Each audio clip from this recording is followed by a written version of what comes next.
बिस्मिल्लाहिर्रहमानिर्रहीम। इमाम साहब की 3 कब्रें बनाई गईं, मगर तीनों में सांप, बिच्छू और आग थी।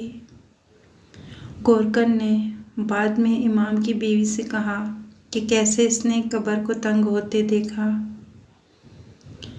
और अजाब देखा। वजह पूछी तो इमाम साहब की बीवी ने बताया, उनकी बड़ी बेटी का शोहर बांझ है, मगर उसके 5 बच्चे हैं और वो बच्चे किसी और के नहीं बल्कि तीसरी कब्र खोदी जा रही थी। वो जोहर की जमात के बाद जनाजा लेकर कब्रिस्तान आए थे। अब सूरज भी थक कर नारंगी हो चुका था और कुछ ही देर में सुरमई चादर में चेहरा छुपाने का सोच रहा था।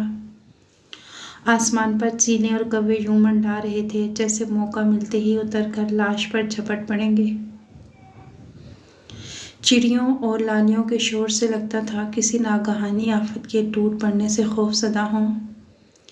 हवा बिल्कुल बंद थी। कब्र के सिरे पर आगे आए हुए पेड़ का साया भी दूसरी जानिब लंबा हो गया था। जनाजे के साथ एक जम्मे गफीर भी कब्रिस्तान में आया था, लेकिन अब बस मुट्ठी भर ही रह गए थे। आसपास के गांव वाले तो असर के वक़्त ही चले गए, लेकिन इस गांव के कुछ बुजुर्ग और चंद नौजवान थकावट के बावजूद मौजूद थे। कुछ औरतें कब्रिस्तान की 4 दीवारी से अंदर झांकती और तासुब से सर दाएं बाएं हिला देती। चुगली और गिब्बतें भी अब दिलचस्प नहीं रही थीं। सबके चेहरों पर बेजारी बरसने लगी थी, क्योंकि वो असल बात जानने के लिए बेचैन थे। लेकिन खड़े खड़े पांव पत्थर के और कमर तख्ता हो चुकी थी। एक एक करके उन्होंने भी खिसकना शुरू कर दिया। इमाम साहब की बेवा और बेटियां चेहरा छुपाए खड़ी रह गईं। बूढ़े गोरकन के दोनों बेटे इर्द गिर्द से बेनियाज ये तीसरी कब्र खोदने में जते हुए थे। गोरकन लड़कापन नहीं से कब गांव में कब्रें खोद रहा था, लेकिन ऐसे पहले कभी ना हुआ था। वह इस कब्रिस्तान के चप्पे चप्पे से वाकिफ था। उसने खुद ही इमाम साहब के लिए ये मकाम चुना था, क्योंकि इनके अजदाद भी इसी टुकड़े में दफन थे। कब्र हमेशा की तरह बगली बनाई गई। उसके बेटे भी अच्छा काम करते थे, लेकिन इमाम साहब से अपनी ख़ुसूसी अक़ीदत के पेश नज़र पहली कब्र की पैमाइश उसने खुद की थी, और बगल भी इमाम साहब के भारी जैसे के मुताबिक खासी खुली ही रखी थी, ताकि वो अपनी आखिरी आरामगाह में तंगी महसूस ना करें। जनाजा आने से पहले कब्र बिल्कुल तैयार थी। वह इस पर कई बार पानी का छिड़काव भी कर चुका था। कुछ भी तो ऐसा नहीं था जो आम हालात से हटकर होता, सिवाय एक हल्की सी इंतहाई नागवार बदबू के। वो भी उस वक़्त महसूस हुई जब जनाजा कब्र के बिल्कुल साथ उतारा गया। काफूर की शायद कई शीशियाँ खाली कर दी गई थी लाश पर, फिर भी उसकी बूढ़े नथनों में वो बदबू घुसी जा रही थी जो ऐसी लाशों से आती थी जो गंदे नाले से निकाली गई हों। वो बुरी तरह उलझ गया। इमाम साहब की वफ़ात उनके घर पर हुई थी। एक रात भले चंगे सोए, मगर सुबह जगाने पर ना जागे। महल्ले का डॉक्टर थोड़ी देर में ही आ गया। उसके अंदाजे के मुताबिक रात 12 से 1 बजे के दरमियान मौत हुई होगी। मौसम गर्म था, लेकिन इतना भी नहीं कि लाश फौरी तौर पर गलने लगती। फजर के बाद से ही अफसोस के लिए आने वालों का तांता बंधा था। जोहर तक उनकी सबसे बड़ी बेटी भी अपने बच्चों समेत आ गई थी, जिसका ससुराल यहाँ से चौथे ज़िला के एक गांव में वाक़या था। गर्मी और दूर से आए हुए लोगों का ख्याल करते हुए जल्द ही लाश को कब्र में उतारा जाने लगा। गोरकन मिट्टी की एक ढेरी को हमवार करने की खातिर कफन में लिपटी लाश के करीब हुआ। बदबू शदीद हो गई। वो मज़ीद उलझ गया। इमाम साहब का कोई बेटा तो था नहीं। उनका सबसे बड़ा दामाद, जो उनका शागिर्द भी था, लाश के सरहाने था, और इमाम साहब का भांजा पाइंती की जानिब, जबकि मस्जिद का खादिम और गांव के नंबरदार का बेटा कब्र के अंदर थे, ताकि लाश को बगल में उतार सकें। इमाम साहब का वज़न ज़्यादा होने की वजह से चारों जवान लाश संभालते पसीने में नहा गए। इर्द गिर्द खड़े हुए बुजुर्गों के मशवरे अलग नाक में दम किए हुए थे।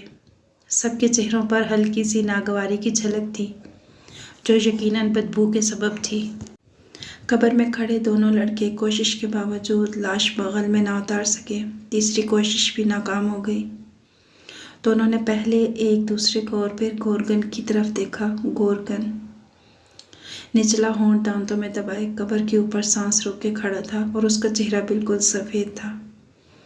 ये उसकी ज़िंदगी में उसकी अपनी खोदी हुई पहली कब्र थी जो उसने अपनी आंखों से तंग होते देखी। जैसे ही लाश बगल में उतारी जाने लगी उसे महसूस हुआ कि बगल का खला तंग हो गया है। उसके वहम की तस्दीक फौरी तौर पर हो गई। लाश किसी सूरत उस तंग खला से नहीं गुजर सकती थी। लड़कों ने दुहाई दी तो उनको बाहर आने का कहकर दो अधेड़ उम्र आदमी झुकते हुए कब्र में उतरे। वो भी लाश बगल में उतारने में नाकाम हुए तो उनमें से एक ने अपने साफे से बगल का खला नापा और फिर लाश का नाप लिया। दूर फिटे मुंह करम दीना वो गोरकन की तरफ देखकर चिटखा। पूरे 3 फुट तंग कब्र है मेरे हिसाब से। आज ये कैसी पैमाइश की है। वो कहने लगा कि मैं हमेशा सही पैमाइश करता हूँ। गोरकन का बेटा अपने बाप के दिफा में बोल उठा कि मेरा बाप सही पैमाइश करता है। करमदीन गोरकन अपनी कांपती हुई टांगों पर मजीद खड़ा न रह सका। उसके बेटों ने उसे गिरने से बचाया और उसको सहारा देकर बिठा दिया। चह में गोइयाँ होने लगी। हर कोई अपनी अकल के मुताबिक मशवरा देने लगा।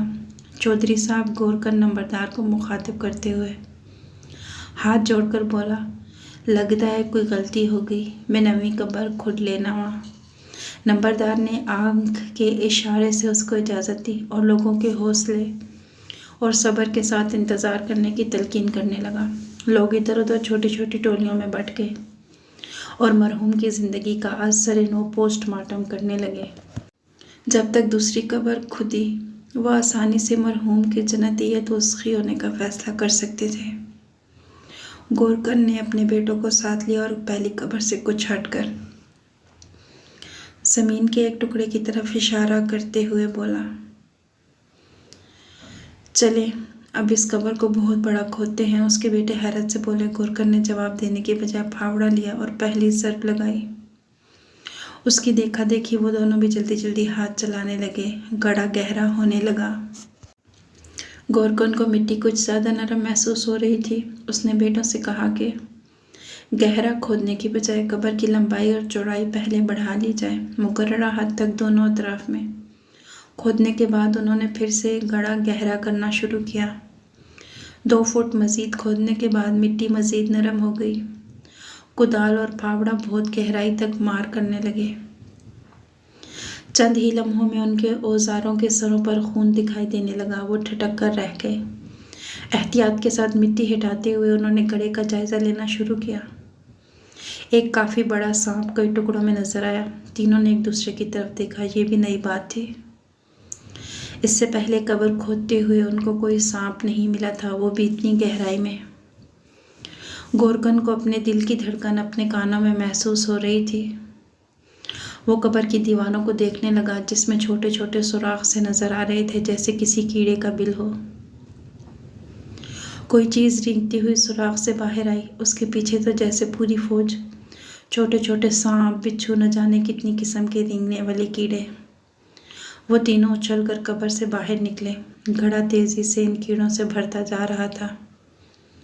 एक दूसरे के ऊपर कल बिलाते मचलते कब्र से निकलने की कोशिश में ऊपर से ऊपर चढ़ रहे थे।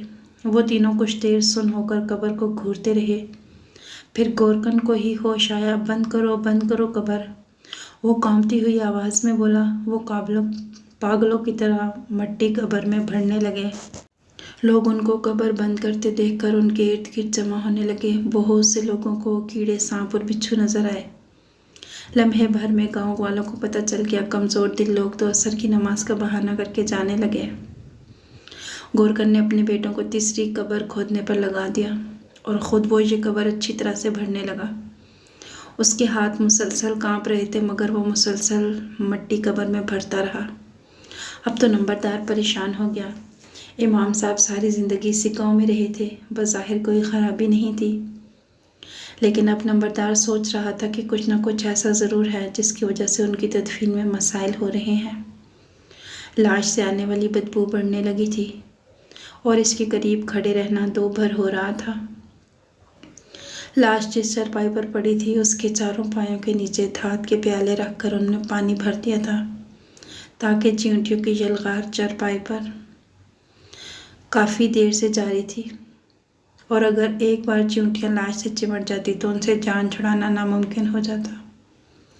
अंधेरा छा चुका था जब तीसरी कब्र तैयार हुई। स्ट्रीट लाइट की पीली कमज़ोर रोशनी में कब्रिस्तान यरकान ज़दा लग रहा था। गोरकन ने ये कब्र भी ज़रूरत से ज़्यादा खुली रखी थी। जो गिने चुने लोग रह गए थे वो सोच रहे थे कि अब तो इमाम साहब निहायत आसानी से इस कब्र में समा सकते हैं। नंबरदार ने मोबाइल की टॉर्च की रोशनी में कब्र का जायज़ा लिया। साफ़ सुथरी कुशादा कब्र। उसने लाश को कब्र में उतारने का इशारा किया। इमाम साहब के दामाद और भांजे समेत सभी लोग पीछे हट गए। अक्सर ने नाक पर रुमाल या हाथ रखे हुए थे। नंबरदार ने गोरकन की तरफ देखा तो उसने अपने बेटों को इशारा किया। उन दोनों ने बहुत मुश्किल से लाश उठाकर कब्र में उतारी। अंदर गोरकन और नंबरदार खड़े थे। उन्होंने लाश बगल में उतारने की कोशिश की। कब्र एक बार फिर तंग हो चुकी थी। गोरकन ने एक छोटा औजार उठाकर बगल के किनारे छीलने शुरू कर दिए। जो ही कुछ जगह बनी उन्होंने लाश उस खला में ठोंस दी। ज़बरदस्ती पूरा जोर लगाकर उसको बगल में घुसा दिया। कफन रगड़ खाकर जगह जगह से फट गया था। लाश बुरी तरह फंस गई। यूं लगता था कि दोहरी हो गई हो। वो दोनों बुरी तरह हाँफ रहे थे, लेकिन पूरी जान लगा रहे थे। उनको वाज़े तौर पर महसूस हुआ कि लाश मसख हो गई है, जैसे उसकी हड्डियाँ एक दूसरे में घुस गई हों। गोरकन ने बगल के खला को बंद करने के लिए तख्ते लगाना शुरू किए। चेहरे वाला हिस्सा बंद करते हुए उसे लगा कि उसने सांप की फुंकार सुनी है। वो उछलकर बाहर निकला। नंबरदार न जाने कब कब्र से निकलकर दूर जा खड़ा हुआ था। गोरकन ने बदहवासी में हाथों ही से कब्र में मिट्टी भरना शुरू की। उसके बेटों ने भी साथ दिया और यूं वो इशा के बाद तदफीन से फारिग हुए। कब्रिस्तान से बाहर आते ही नंबरदार ने अपनी बीवी से कहकर इमाम साहब की बेवा को बुलवाया। वो अपनी सबसे बड़ी बेटी के साथ आई थी। नंबरदार ने गोरकन को भी बुलवाया था, जो एक कोने में खोया खोया से बैठा था।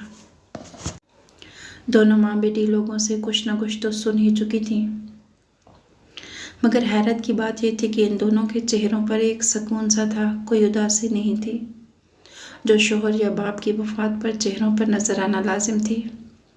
नंबरदार कुछ देर उनके चेहरे तकता रहा, फिर उसने गोरकन को इशारा किया। उसने कोई लगी लिपटी रखे बगैर सब कह सुनाई। कैसे उसने कब्र को तंग होते देखा, किस मुश्किल से उसने सांप बिच्छू और दीगर खतरनाक कीड़ों से भरी हुई दूसरी कब्र बंद की, और किस मुसीबत से उसने इमाम साहब को तीसरी तंग कब्र में ज़बरदस्ती घुसेड़ा। और ये भी कि उसे यकीन है तीसरी कब्र में भी सांप थे और हैं। और उसने ये भी कहा कि सब जानते हैं इमाम साहब को उनकी कब्र कबूल करने के लिए तैयार नहीं थी, लेकिन इसकी वजह क्या है ये शायद सिर्फ वो दोनों ही बता सकती हैं। गोरकन के खामोश होने पर कमरे में कब्रिस्तान जैसे खामोशी छा गई। इमाम साहब की बेवा कुछ देर खामोश बैठी खला में घूरती रही, फिर कहने लगी, आप जानते हैं चौधरी साहब, ये मेरी सबसे बड़ी बेटी है। वो बोली तो आवाज़ साफ और हमवार थी। इसकी शादी इमाम साहब ने महज 14 वर्ष की उम्र में अपने ही एक शागिर्द से कर दी थी। ये कोई नई बात नहीं थी, इसलिए कोई कुछ ना बोला। सभी को पता था इमाम साहब ने रातों रात रिश्ता कर दिया था लड़की का, और पहले 2 साल लड़का भी घर दामाद रहा। मेरी बेटी का शौहर एक अच्छा इंसान है, लेकिन वो शागिर्द होने के बायस इमाम साहब के बहुत ज़ेर असर रहा। इनकी मर्ज़ी के ख़िलाफ़ वो कुछ नहीं करता था, शायद अब भी ना करे। नंबरदार और उसकी बीवी ने एक दूसरे की तरफ देखा। दोनों ही कुछ नहीं समझ पा रहे थे कि बात इमाम साहब से हटकर इनके दामाद की तरफ क्यों चली गई। मेरा दामाद कुदरती तौर पर बांझ है, वो बाप नहीं बन सकता। कमरे में मौजूद तमाम अफराद चौंक गए। सब जानते थे कि इमाम साहब की बेटी के 5 बच्चे हैं, लेकिन फिर आपकी बेटी के बच्चे वो किसके हैं? नंबरदार की बीवी हैरत से बोली। इमाम साहब की बेवा ने जवाब देने की बजाय सर झुका लिया। इमाम साहब की बेटी, जो काफ़ी देर से सर झुकाए बैठी थी, सर उठाकर सुकून से बोली, वो सब अब्बा के बच्चे हैं। कमरे में मुहीब सन्नाटा छा गया। यूं लगता था कि जैसे कब्र से सब सांप बिच्छू निकलकर कमरे में रेंगने लगे हों। सब ये बात सुनकर चुप साध के बैठ गए। आपको वीडियो कैसी लगी कमेंट बॉक्स में ज़रूर बताइएगा, और इमाम साहब को उनकी सज़ा कैसी मिली इसके बारे में भी बताइएगा। अगली वीडियो तक के लिए अल्लाह हाफिज़।